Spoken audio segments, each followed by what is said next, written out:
L'Empire romain, 5 siècles d'existence, une superpuissance mondiale, une bulle de civilisation et de prospérité, de l'Écosse à l'Égypte, de l'Andalousie à la Crimée. Un ciel presque sans nuages pendant plusieurs siècles. Et brutalement, un matin de l'année 476, c'est comme s'il n'avait jamais existé. Voilà des siècles que les historiens enquêtent et se déchirent pour retracer les circonstances de cet effondrement. Mais le lieu, l'heure, l'arme même du crime ne sont toujours pas clairement établis. Plus l'enquête progresse, plus la liste des suspects semble s'allonger. C'est pourquoi la chute de l'Empire romain est toujours l'un des cold cases les plus fascinants de l'histoire. L'historien allemand Alexander Demant avait recensé la totalité des théories permettant d'expliquer la chute de l'Empire romain. Sitôt les Germains entrés dans l'Empire, ils se romanisent à une vitesse stratosphérique.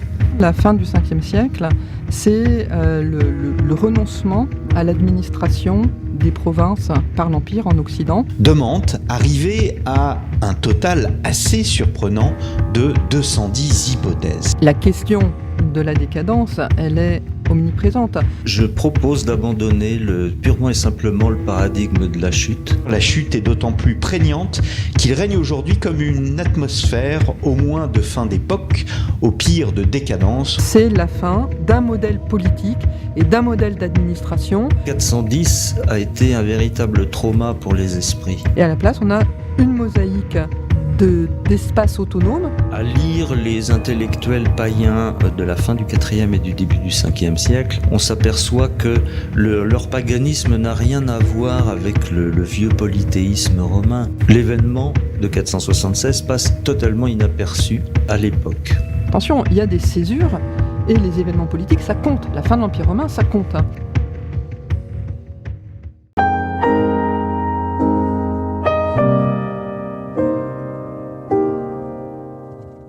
Quintus Aurelius Symmach, vous êtes l'un des derniers témoins de l'existence de l'Empire. En tant que sénateur, vous étiez un observateur particulièrement bien informé. Comment expliquez-vous la chute de l'Empire romain ? Vous vous demandez sans doute comment on en est arrivé là. Les responsables, ils sont connus, mais tout le monde fait semblant de ne rien voir. On n'ose rien dire. De qui parlez-vous au juste ? Qui Bonne question. C'est bien le problème. Ok... La colère des dieux s'est abattue sur l'Empire, depuis qu'ils ont pris le pouvoir. C'est vrai, du temps où Rome honorait ses dieux, elle dominait le monde, et puis ils sont arrivés. Ils ont pris le pouvoir, ou plutôt on leur a donné. Vous cherchiez une date de décès, cherchez plus, je l'ai. 312. La bataille du pont Milvius, le jour où Constantin l'usurpateur a vaincu Maxence, et s'est assis sur le trône. Voilà le vrai début de la fin. Il leur a tout donné, tout. Le droit de se montrer au plus grand jour, sans risquer les légitimes persécutions que leur religion abominable et barbare méritait. Et puis, ils ont infiltré l'État et l'armée. Résultat, ils sont partout. Même les barbares qui nous envahissent sont des leurs. Pardon, mais vous parlez de qui à la fin ? Ça devient vraiment incohérent. Les chrétiens. En 313, l'empereur Constantin, premier empereur ouvertement chrétien, impose la tolérance religieuse dans l'Empire. Les chrétiens, persécutés par vagues depuis le 1er siècle de notre ère, peuvent désormais vivre leur religion sans crainte. Désormais, à une exception près, tous les empereurs seront chrétiens. Mais les religions traditionnelles ne disparaissent pas du jour au lendemain. Il faut attendre l'édit de Thessalonique, promulgué par Théodose en 380, pour que le christianisme devienne religion officielle. À ce moment, personne n'a le sentiment que l'Empire vit ses derniers instants, surtout pas les membres de l'Église qui connaît un développement inédit.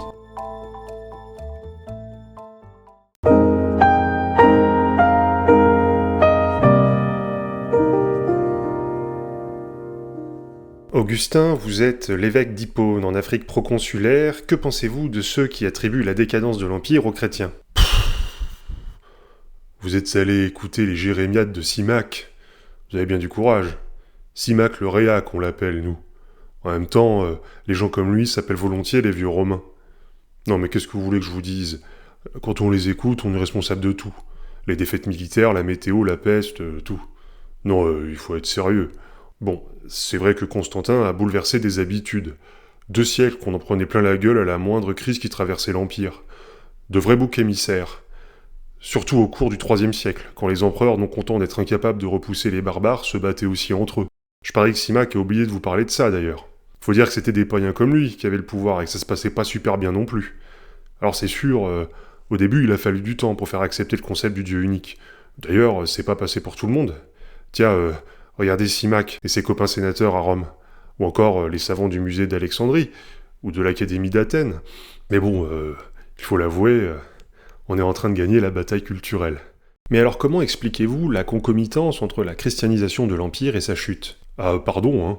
Corrélation n'est pas causalité, faut être un peu rationnel. Bon, j'avoue, certains fidèles y ont été un peu forts. L'incendie du Sérapéon d'Alexandrie, non, ça, je reconnais que c'est une tâche. En plus, ces fanatiques alexandrins s'en sont aussi pris à une grande savante, Hypatie. Ah, c'est dommage. C'était quelqu'un de bien pour une femme, enfin, c'est ce qu'on m'a dit. Pour une femme ? Bah quoi ? C'est misogyne. Oui. Et alors ? Non, rien, pardon, j'avais oublié. Corrélation n'est pas causalité, vous disiez. Oui, voilà, pas d'amalgame. Les moines du désert égyptien ne sont pas les représentants de notre église dans son ensemble. Bref, je veux bien reconnaître qu'on n'est pas tout fait correctement, mais de là à nous mettre la gabegie impériale sur le dos, pardon, je trouve ça un peu fort de garum. On vous a notamment accusé d'avoir affaibli l'esprit de combativité de l'Empire, rapport au fait qu'il faille tendre l'autre joue, aimer ses ennemis, tout ça. Non mais enfin, faut pas tout prendre au pied de la lettre. Vous devriez écouter Ambroise de Milan, mon père spirituel. C'est grâce à lui que je me suis converti. Rapport à distinguer la lettre de l'esprit, tout ça.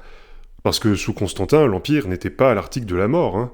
Niveau défense des frontières, on n'avait pas été aussi tranquille depuis l'empereur Commode. Pareil sous ses successeurs immédiats d'ailleurs, Julien l'Apostat compris, même s'il était païen. Vous voyez, je suis pas sectaire. Bon après, c'est pas de la faute à l'église si les barbares ne se sont pas calmés. Ça a pas commencé avec nous les problèmes. Rome n'était encore qu'une république quand les Germains ont fait leur première incursion. Non, on y est définitivement pour rien. Et puis je vais vous dire, je pense même qu'on aurait pu trouver une solution avec les barbares. Une solution, vous voulez dire les convertir ? Eh oui, pardi. Ça nous aurait donné une base de discussion commune. Remarquez, partager une même foi n'a pas empêché les fils de Constantin de se faire la guerre. Ni Constantin de massacrer une branche entière de sa famille, d'ailleurs. Celle dont est issu Julien l'Apostat, enfin bref. Mais enfin, ça se tentait.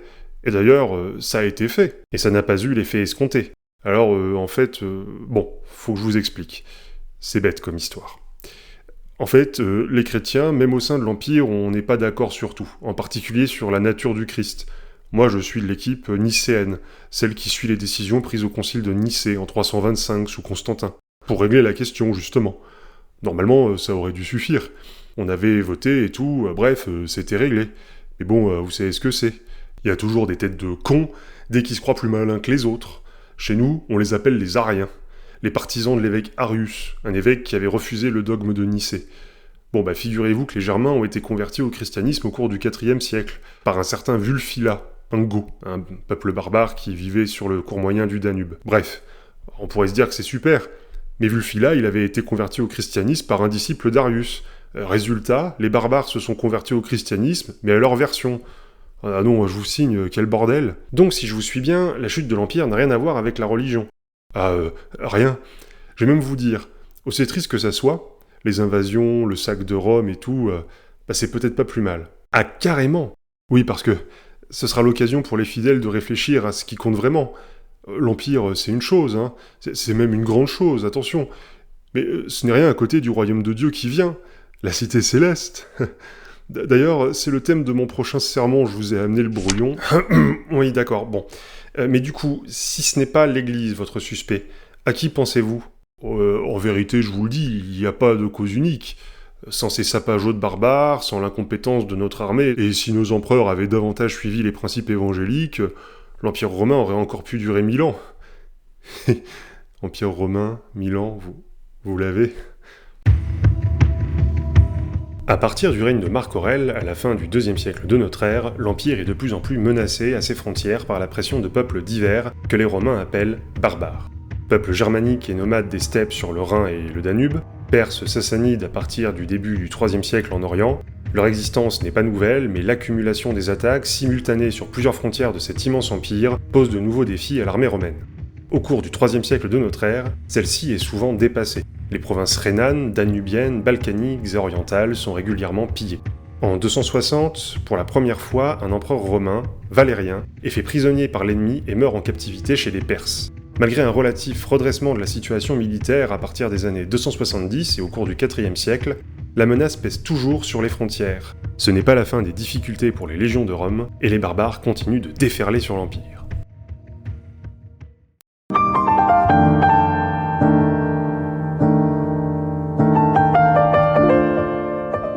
Centurion Publius Flavius Longinus. Vous êtes officier de l'armée romaine et avez servi sur plusieurs fronts contre les barbares. Que pensez-vous de ces critiques sur l'efficacité de l'armée romaine ? Les civils ont beau jeu de nous pointer du doigt. Qu'est-ce qu'ils y connaissent ? Vous avez tout de même été dépassé à un moment donné, et à plusieurs même. Oui, j'aimerais bien vous y voir.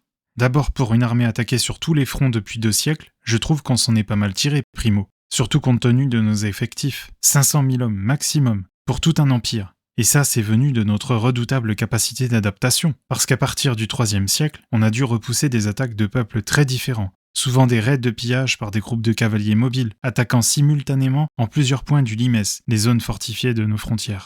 Autant vous dire que la tactique légionnaire à la Scipion ou à la César avait besoin d'une update.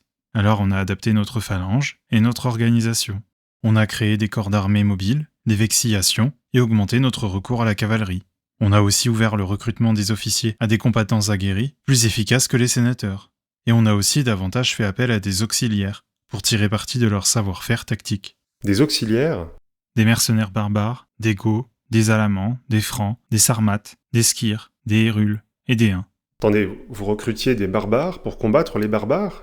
Et alors ? On a toujours fait comme ça. Et puis même si on avait voulu rompre avec cette tradition, il fallait bien trouver des hommes.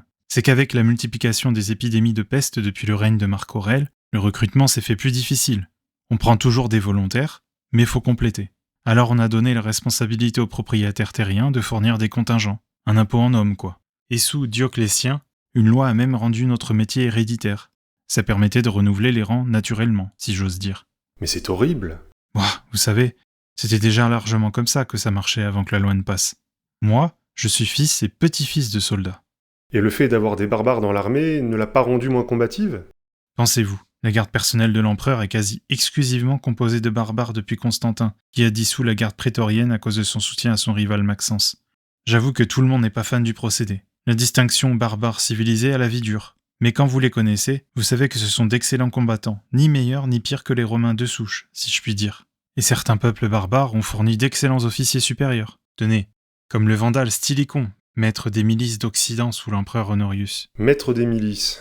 Le chef des armées d'un secteur. Un genre de généralissime si je puis dire. Au passage, dans ma carrière, je me suis au moins autant battu contre d'autres armées romaines que contre des barbares. D'ailleurs, vous l'avez compris, ça revenait souvent au même. C'est que des traîtres, prêts à tout pour assouvir leurs ambitions impériales, il y en a partout. Tenez par exemple, Arbogast, un général de Théodose d'origine franque et païenne. Théodose lui avait confié la garde du jeune empereur Valentinien II, qu'il s'est arrangé pour supprimer dans des circonstances peu claires. Toujours est-il qu'il a soutenu un usurpateur, un haut fonctionnaire chrétien du nom d'Eugène, qui était en fait sa marionnette. Il a fallu qu'on les calme. Tout ça m'a l'air extrêmement compliqué. La politique.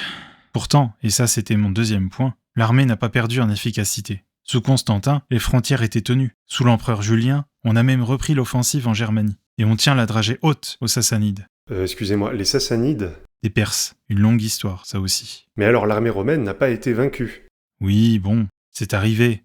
Mais ça arrive à toutes les armées. Mais si l'armée romaine était si efficace, comment expliquez-vous la chute de l'Empire ? C'est bien les barbares qui ont déposé le dernier empereur d'Occident. Vous parlez de la déposition de Romulus Augustus ? Permettez-moi de vous corriger. C'est une histoire interne à l'Empire. Odoacre était bien d'origine barbare. Mais si vous allez par là, c'était pas le premier, et ce ne sera pas le dernier. En plus, il avait été recruté pour combattre dans l'armée romaine. C'est parce que l'empereur avait refusé de lui accorder des terres à lui et à ses hommes qu'ils l'ont renversé. C'est sûr que quand on n'est pas capable de payer ses soldats, faut pas espérer rester sur le trône. Au cours du IIIe siècle, la crise militaire s'est traduite par une crise politique. Le pouvoir impérial vacille alors que les usurpations se multiplient au sommet de l'État impérial. Non contents de devoir lutter contre les menaces extérieures, les empereurs doivent affronter leurs rivaux dans des guerres civiles coûteuses. La christianisation du pouvoir, qui renforce la sacralité de l'empereur à partir de Constantin, ne change rien à la donne. Dans la deuxième moitié du IVe siècle, puis tout au long du Ve siècle, les usurpations se multiplient. Les dynasties s'enchaînent et se révèlent impuissantes à maintenir l'empire intact. En 395, l'empire est même partagé par Théodose entre ses deux fils, Honorius et Arcadius. Le premier règne en Occident, le second en Orient. Au cours de l'hiver 406-407, plusieurs bandes barbares traversent le Rhin gelé et déferlent sur l'Occident. En 410, ce sont les Goths qui pillent Rome. L'empereur Honorius, impuissant à les repousser, accorde à certains peuples barbares de s'installer dans les provinces en échange d'une participation à la défense des frontières.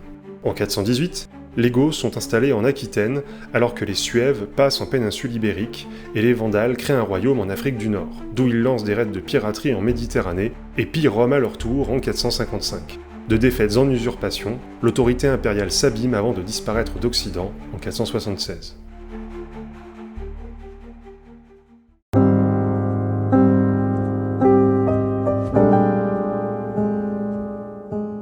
Julius Nepos, vous êtes l'un des derniers empereurs à avoir exercé le pouvoir en Occident.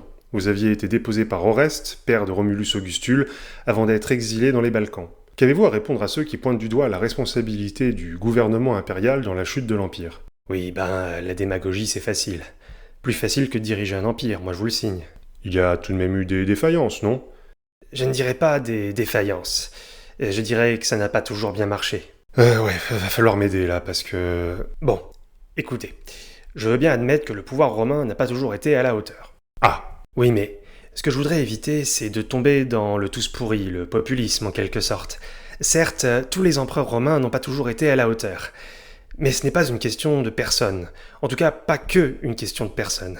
Il y a des problèmes plus structurels. Croyez-moi, depuis mon exil sur l'Adriatique, j'ai eu le temps d'y réfléchir. Structurel. Oui, bon. Vous conviendrez que des empereurs dégénérés, il y en avait à l'époque où l'Empire était à son apogée. Ouvrez un bouquin de Tacite, de Suétone ou de Cassius Dion si vous n'êtes pas convaincu. Caligula, Néron, Domitien, Commode, etc. Bon, si l'Empire a survécu à leur règne, c'est que tout ne reposait pas sur leurs épaules. Mais ok, je vous suis. Bon alors, la grosse différence n'est pas que les empereurs sont devenus meilleurs ou pires, mais dans l'évolution des conditions de l'exercice du pouvoir. Ouais, c'est un problème de contexte, quoi. Voilà. À quel changement de contexte faites-vous allusion ? Bon. Déjà, le système de succession n'était pas clair dès le début. Auguste, le vrai, pas l'avorton qu'Oreste a mis sur le trône à ma place. Auguste, donc, n'a pas voulu assumer d'instaurer une monarchie de fait. La version officielle, c'est que l'empereur était le meilleur des citoyens, même si, dans les faits, l'empereur désignait son successeur dans sa famille. Tant qu'on respectait un tant soit peu l'apparence des institutions de la res publica, de la République, ça marchait. La contrainte, c'est qu'il fallait que chaque empereur se fasse reconnaître par le Sénat de Rome, le peuple, mais aussi par l'armée. Alors, quand les frontières sont calmes, que l'argent rentre dans les caisses, et que les prétoriens se tiennent tranquilles, tout va bien. Mais dès qu'on commence à rentrer dans le dur, crise politique ou choc extérieur, là, ça peut vite s'emballer. L'empereur tient son charisme politique de sa capacité à vaincre à la guerre. Au passage, la victoire, pour mémoire, c'est du pillage, donc une occasion de s'enrichir, d'où l'attachement de la troupe aux généraux victorieux. Et ça a toujours été comme ça. Bon. Donc, quand la situation militaire se dégrade, l'armée n'hésite pas à acclamer un nouvel empereur, qu'elle estime plus à même de vaincre ou qui leur a promis du pognon. Et c'est l'usurpation. Or, à partir du IIIe siècle, la pression aux frontières n'a fait que s'accentuer. Et comme les empereurs ne pouvaient pas être partout à la fois, certaines armées ont pris l'initiative de nommer leurs empereurs. Pendant tout le IIIe siècle, ça a été un vrai foutoir. On a eu des provinces qui ont fait sécession avec leurs propres empereurs. Ajoutez à cela que les besoins militaires ont explosé, mais pas les recettes. La croissance d'une économie agricole comme la nôtre, c'est très lent. Donc il a fallu augmenter la pression fiscale, d'où évidemment des révoltes par-dessus le marché. Tenez par exemple celle des Bagauds d'Angole. Et comme il fallait recruter toujours plus de troupes, on s'est retrouvé face à un dilemme. Plus de soldats, c'est moins de main-d'œuvre. À moins de recruter des auxiliaires barbares. Voilà. Cela dit, les usurpations, ça avait du bon. Parce qu'avoir autant d'empereurs que de fronts, ça a permis de rétablir la situation militaire plus d'une fois. Dioclétien, qui a régné de 284 à 305, l'avait compris ça. Il a même institutionnalisé le principe, avec un système de 4 empereurs qu'on appelle la tétrarchie. Bon, ça n'a pas duré, mais ses successeurs ont quand même gardé l'idée. Oui, mais il y a bien eu de mauvaises décisions. Par exemple, le partage de l'Empire par Théodose. Alors ça, franchement, je vois pas pourquoi vous en faites tout un fromage. L'Empire romain a déjà connu plus de divisions que cela, je viens de vous l'expliquer. En plus, ça permet de répartir l'effort de défense. Alors bien sûr, il y a un bémol. Les deux parties de l'Empire ne sont pas égales. L'Orient, dont la métropole principale est Constantinople, est la partie la plus peuplée, la plus riche et la mieux défendue. Bref, on joue pas avec les mêmes armes. Quand la pression barbare, comme celle des Huns par exemple, se fait trop pesante sur le Bosphore, c'est arrivé que pour sauver sa moitié, l'empereur d'Orient paye les Huns pour les envoyer à l'ouest. Ah ouais... Non mais vous avez fait aucun effort en fait. Oui, bon, attendez, c'est de bonne guerre, hein. Puis c'est pas moi qui vais critiquer Constantinople, c'est l'empereur d'Orient, Zénon, qui m'a nommé empereur d'Occident, pour destituer un usurpateur, Glycérius, avant que je ne sois moi-même destitué par Oreste, un de mes généraux, qui a mis son fils sur le trône. Enfin, encore un usurpateur, quoi. Il faut vraiment qu'on instaure une règle de succession, parce que ça devient intenable. Hein. Bref, ce que je veux vous faire comprendre, c'est qu'hériter de la partie occidentale de l'Empire, enfin de ce qu'il en reste, hein, c'est-à-dire grosso merdo de l'Italie, et une partie de la Provence, c'est pas une sinécure. Vous jouez en mode difficile, quoi. Comme elle est plus exposée aux invasions, elle est donc plus en guerre et donc plus sujette aux usurpations. Et par-dessus le marché, les Vandales tiennent l'Afrique, qui était le principal fournisseur de blé derrière l'Égypte. Le dernier empereur à avoir régné un peu longtemps, ça a été Valentinien III, petit-fils de Théodose.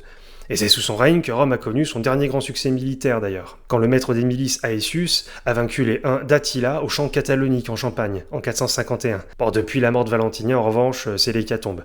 Les empereurs insignifiants se succèdent, enfin, jusqu'à moi.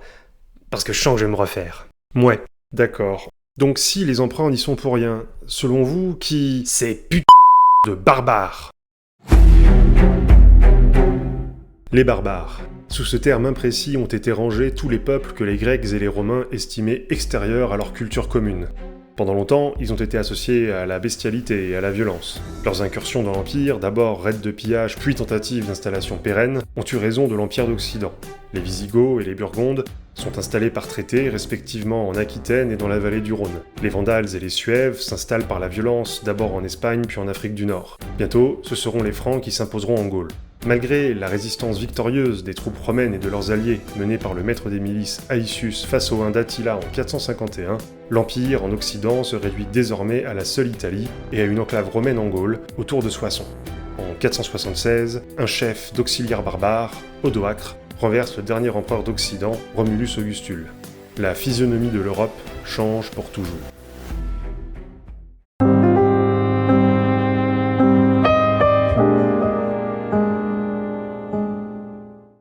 Julius Nepos? Connais pas.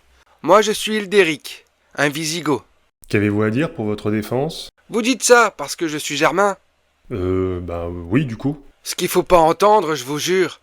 Faut dire que pour nous, l'écriture c'est tout récent. Les Romains ont une sacrée longueur d'avance. On n'entend que leur version. À les écouter, on est responsable de tous les maux. Vous êtes tout de même des envahisseurs. Des migrants, monsieur. Réfugiés politiques même. Alors bien sûr, les Goths sont des guerriers. Au IIIe siècle, on a fait des raids de pillage dans l'Empire. Mais on n'est ni meilleur ni pire que les autres. D'ailleurs, le pillage n'est pas une spécialité germanique. Les Romains savent faire aussi. Pas Jojo, hein, je reconnais, mais faut être cohérent. Par ailleurs, il y a eu d'autres formes de contact avec Rome, qui avait besoin de soldats pour compléter sa troupe. On a fait du commerce aussi. Bref, envahisseur, question de point de vue. Oui, mais c'est tout de même vous qui avez vaincu l'empereur à Andrinople en 378. Ah ça, Andrinople, je peux vous en parler. Les Romains peuvent bien ressasser la peignée qu'on leur a mis ce jour-là. Ils se vantent pas de ce qui a provoqué la bataille. Bon, je vous la fais simple. Nous, à la base, on vivait entre la mer Noire et le Danube. L'empereur Constantin nous avait promis de payer notre soutien militaire à l'Empire. Un bon deal, quoi. Son fils, Constance, nous a même permis de nous installer dans la province de Mésie. Mais très vite, c'est parti en sucette. Le pouvoir romain était trop instable. Et vas-y qu'on se partage l'Empire à 2, à 3, à 4, et que je te usurpe et que je te contre-usurpe le pouvoir. Pff, pas moyen de trouver un interlocuteur fiable. Et pour ne rien arranger, en 375, v'là que les Huns déboulent. Une partie d'entre nous n'a pas eu d'autre choix que de demander l'asile à l'empereur Valens. Il nous a permis de nous installer en Thrace, toujours en échange de notre aide militaire. Là encore, c'est du win-win. Le truc, c'est que les Romains ont refusé de nous ravitailler. Ils nous ont laissés comme des cons faire la route avec nos chariots, sans nourriture, rien. On a bien voulu trouver un accord, mais Valens n'a rien voulu entendre. Et le 9 août 378, les Romains ont attaqué nos chariots. Bon, je vous la fais courte, mais on les a défoncés. Mais alors vous êtes donc bien à l'origine de la chute de l'Empire? Mais les Romains n'apprennent rien de leurs erreurs. Après Andrinople, Théodose nous a refait le coup de l'accueil. Il nous l'a encore mis à l'envers. Au bout de quelques années, les Romains ont arrêté d'envoyer la moula. Nous, fallait bien qu'on vive, donc on a pillé la Grèce. Quelques années plus tard, en 394, Théodose proposa à notre roi Alaric un nouveau marché. 20 000 soldats pour vaincre un usurpateur contre un tribut en argent.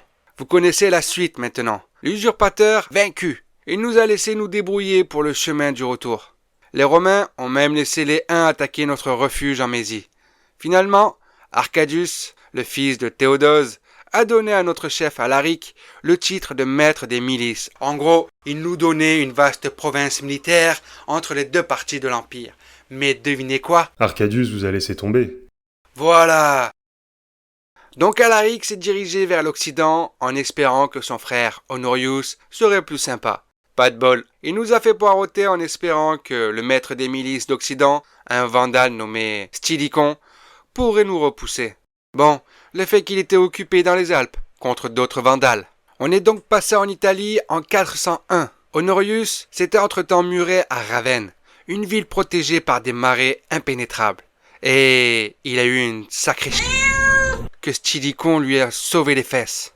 On en est resté là. En 408, on était sur le point de retrouver Indile, mais Stylicon a été assassiné.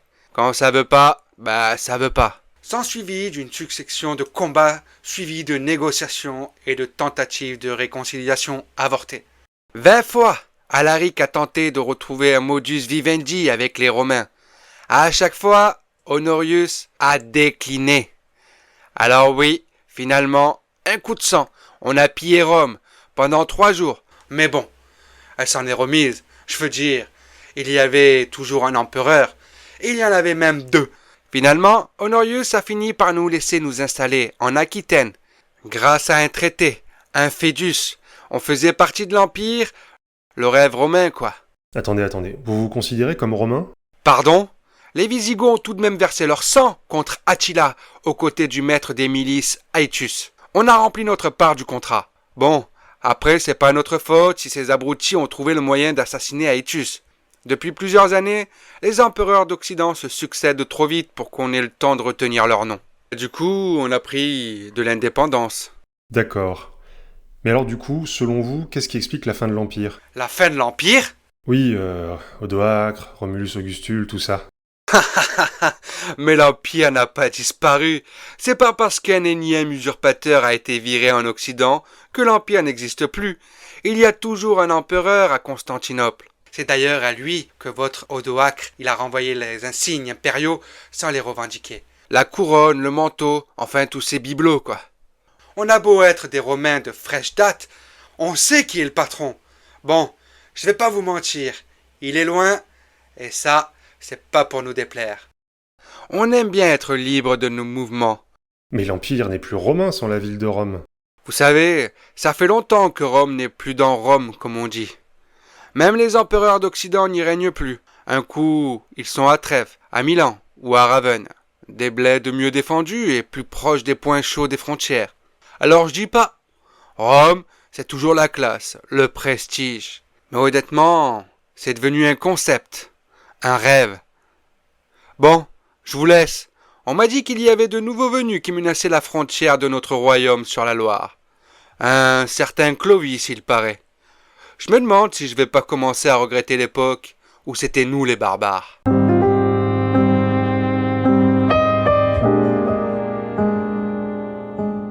Qui a tué l'Empire romain? Depuis des siècles, les enquêteurs se heurtent à ce problème qui semble désormais insoluble.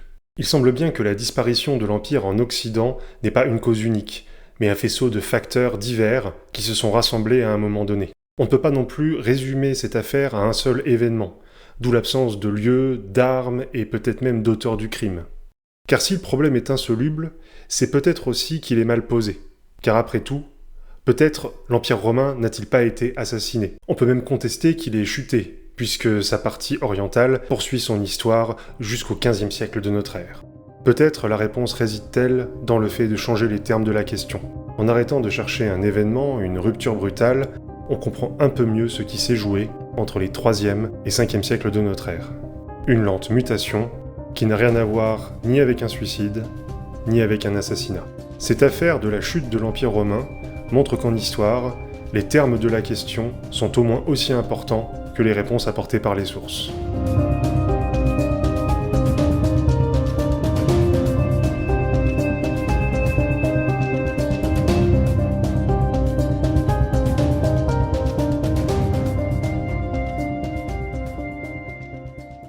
C'est la fin de cet épisode sur Mémoire vive. J'espère vraiment que ce nouveau concept vous plaira. Il me trottait dans la tête depuis la naissance du podcast, mais j'attendais de pouvoir maîtriser un peu moins mal certains outils pour pouvoir le faire. En tout cas, je me suis bien éclaté à l'enregistrer. Merci infiniment aux 2 camarades, Michael de la chaîne Raconte-moi son histoire et Faluranus de la chaîne Écoutez Gay, qui ont prêté leur voix pour certains personnages. Vous connaissiez déjà Michael puisque je suis intervenu chez lui pour parler de Marc Aurèle. Et je vous annonce qu'on risque de retrouver Faluranus sur un épisode du podcast sous peu, puisqu'on est en train de vous préparer un petit sujet de Derrière les fagots. Merci encore à eux. On se retrouve très vite pour la suite. En attendant, prenez soin de vous, et souvenez-vous, restez calme et écoutez les historiens.